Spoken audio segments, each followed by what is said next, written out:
Kardeşlerim kanalıma hoş geldiniz. Pejo öküzlerinin torpido kapağını sökme işlemini yapacağım. Ve kilidi bozuk olduğu için kilit tamirini kendi yöntemimle masrafsız bir şekilde nasıl yaptım onu paylaşacağım. Hepinize iyi seyirler.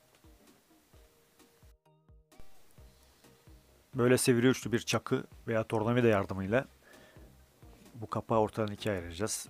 Daha önceden ben bunu ayırdığım için şimdi size göstermek için böyle gösteriyorum. Böyle bastıra bastıra çizdirmeden çok kolay bir şekilde ayrılıyor bu.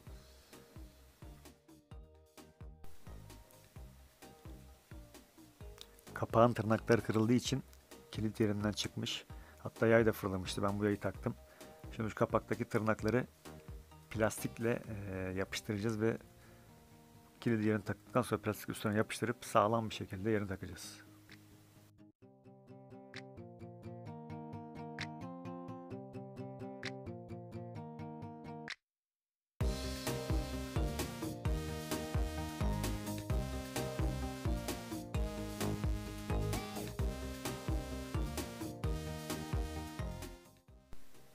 Burada kapağın hareket etmesini sağlayan ufak bir piston var.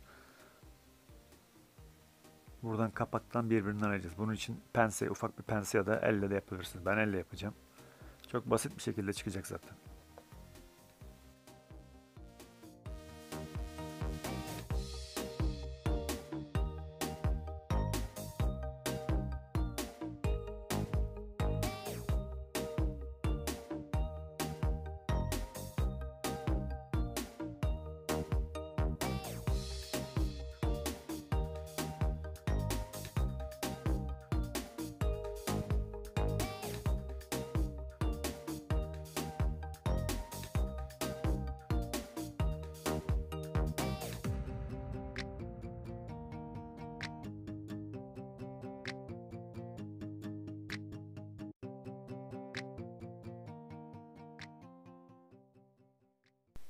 Kapağın altında 3 tane vidası var. Vidaları söktükten sonra kapak çok rahat bir şekilde çıkacaktır.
Böyle bir metal yardımıyla bu kırık olan kısmı tamir edeceğiz.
Kapağı pistonun koluna taktıktan sonra kapağı yukarı doğru hafifçe bastırdığımız zaman çok kolay bir şekilde yerine oturacaktır.